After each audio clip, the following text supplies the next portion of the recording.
All right, CigarNoise. I'm here with Storm, the founder of Cigars for Warriors, and we're going to ask some questions today. First, Storm, can you tell us a little bit about what Cigars for Warriors is? All right, well, first off, I'm one of the founders. There were 7 of us that started it. Cigars for Warriors is a very simple mission. We send the number one requested item, which is premium cigars, to our deployed troops. And that means first priority is combat zones, second priority is long-term deployments, long-term floats, and we handle all 5 branches of the military. We don't send to like guys stationed in Germany or Japan. Those guys get good cigars on their own. We handle the guys that have very little morale boosting abilities there. It is, like I said, it is the number one requested item. When we started this, it was more of a way of saying thank you. And it's taken on such a deeper and more significant meaning for these guys. Once they come back home and hearing their stories, or even seeing the letters they sent to us, or the pictures they post on social media, it has a lot greater effect for these guys' morale than we ever dreamed of.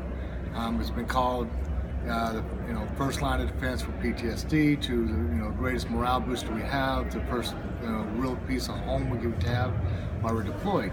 So it's got a great significant value, and it's a need that it went from a thank you to supplying a need to our troops. It went from thinking we would be able to maybe get lucky enough to send 800 cigars the first year to reality of, because of public support behind it, sending 92,000 the first year. The biggest thing is we're very proud. It's 100% requested only. We never randomly send them. They don't stand up in some supply sergeant's tent or sergeant major's tent or colonel's tent and they get smoked them all. The individual soldier, Marine, Navy, Airmen have to specifically request them. And then, like, so we got our priorities, and we have our checks and balances system that we have abilities to guarantee it goes to a U.S. service member, not a contractor or not a non-U.S. service member. We're embedded with a lot of the British and different countries that we work with, and they're more than welcome to give their own cigars to their guys that are embedded with, but our goal is to give them to the U.S. service members. The main reason behind that is, one, is our donors, that's what they expect, and what they expect is what they should get. When a person donates $1, you know that dollar is going for the full point of the charity, not to make someone a wealthy person, anyway. So what's one of your favorite stories so far that you've heard from one of the troops when they've gotten the cigars? Well, there's a lot of great stories that are very heart-wrenching, and truth is, if I state it out loud, it almost sounds like propaganda that I'm making stuff up. It's better to, my answer to that is, it's better to talk to one of the guys that have actually received it and get their opinion, but it's pretty impactful. I can say this, I get, when I start burning out, because I'm retired, but I put a lot of hours into the charity, and when I start burning out, it never fails, I'll meet one of our recipients, and they literally motivate me for another half year to a year. So it makes a big difference listening to their stories. I can tell you my personal experience when I was deployed, my wife would send me cigars, which is, that's how this started, is me talking to a gentleman named Ben Edmondson, who was our original treasurer before he passed away last year. And we were just going over stories of what a cigar meant when we were deployed. And for me, I would take my rank off and make my guys, after a bad day, smoke a cigar, and it really had a huge impact. Now, given I would make my guys, even if they didn't like a cigar, smoke a cigar. Now, this day at time, we have more military smoking cigars than ever in history, and cigars have always been a huge military tradition. But now it's what everybody's smoking. Everybody's enjoying cigars. The rate of cigarettes and snuff consumption has gone dramatically down because of all the cessation of it, especially in the military. So, but everybody's enjoying cigars. Just like everything else in the military, guys, we have to organize everything. They have huge chapters, huge cigar clubs, like the Taliban cigar clubs, which is some of our recipients, and they have chapters all over the United States and all over the world, Bagram, Afghanistan. They have guys in Qatar, they got guys in Africa. So we'll send to those chapters. But like I said, for me, it was a way to get the morale built up. It was a way these guys would spend 2 hours and vent and say whatever they wanted to say. So this is where a lot of the guys was telling people, this is the first line of defense of PTSD. It's literally the first way you start doing therapy for PTSD. So this way, it's already happening. So you would see guys opening up in ways that they wouldn't if they didn't have the cigars? Opening up, but allowing them to say whatever they want for 2 hours, that venting goes a long ways. Yeah. knowing that you're talking to guys that just literally went through the same experience makes a big difference. Again, the morale boosting of it is phenomenal.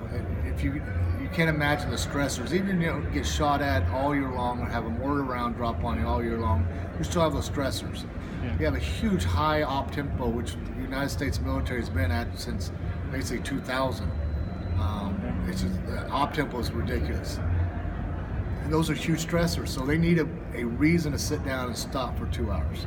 That makes sense. And so that's a cigar is that good reason. Wow. It's acceptable reason, which is a good thing.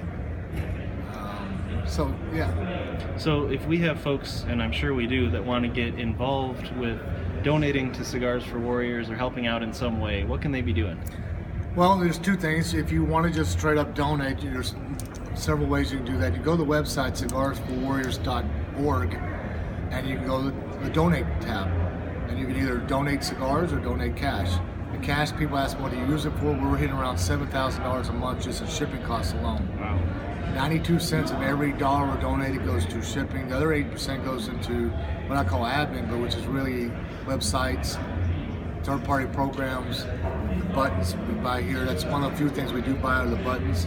Most everything else is donated. We have companies like Moscato Cigars who donates. He's probably donated close to $1 million worth of printing material. Wow. So all the brochures that you see, all the placards you see, all the media kits you see, that's all donated by them. So we have some very phenomenal backers.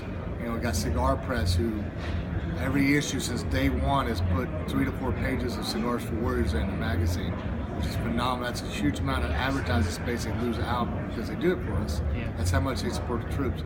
You got companies like Druid State. Every single month they send 2,000 cigars to us. Wow. On top of hundreds and hundreds of other things they do to make us more efficient. They work very well with the reps, on schedulings, on events, good marketing. It's good synergy between us and many of the kind of manufacturers, especially like Druid State, who was the first one that believed in us. You got companies like Famous Smokes, one of the largest retailers in the United States. They donate between 5,000 to 6,000 cigars a month. And this is a retailer, so there's lots of ways to do it. And then you have the other side of the coin. You got people who want to volunteer. We're around 350 volunteers right now. And you got everything from being an event coordinator, which is tell you what everybody tells me they love. That's the funnest. You can choose as many hours you want to work. There's very little to guys who do 40, 60 hours a week. Wow. Most guys do about 5 to 6 hours a month. It's really up to you how much you want to do it. Most guys really are very passionate about it. They'll go talk to new stores, to new retailers, to get them on board as a donation center. Of course, that's one of our biggest goals. Is we would love to have 95% of all cigar retailers as a donation center. Right now, we're currently around 400, and they're all phenomenal donation centers for us. But at the end of the day, we only get about 20% of our cigars from manufacturers. The other 80% comes from the public. It comes from the guy walking into a cigar shop, seeing our box, and donating a cigar. Guys, palates change. They don't want to smoke that cigar anymore. Instead of getting rid of it or trading or selling it, they'll turn around and donate them. So it's been the biggest part about Cigars for Warriors, like I say, is the consumers are the ones that are keeping us alive. Wow, that's amazing. So it sounds like folks can donate time, energy, money, cigars, anything. We're not picky. That's fantastic. Well, thank you so much for taking the time to talk to us. And CigarNoise, let's get some donations over to Cigars for Warriors. Thanks, Rick, very much. All right, take care.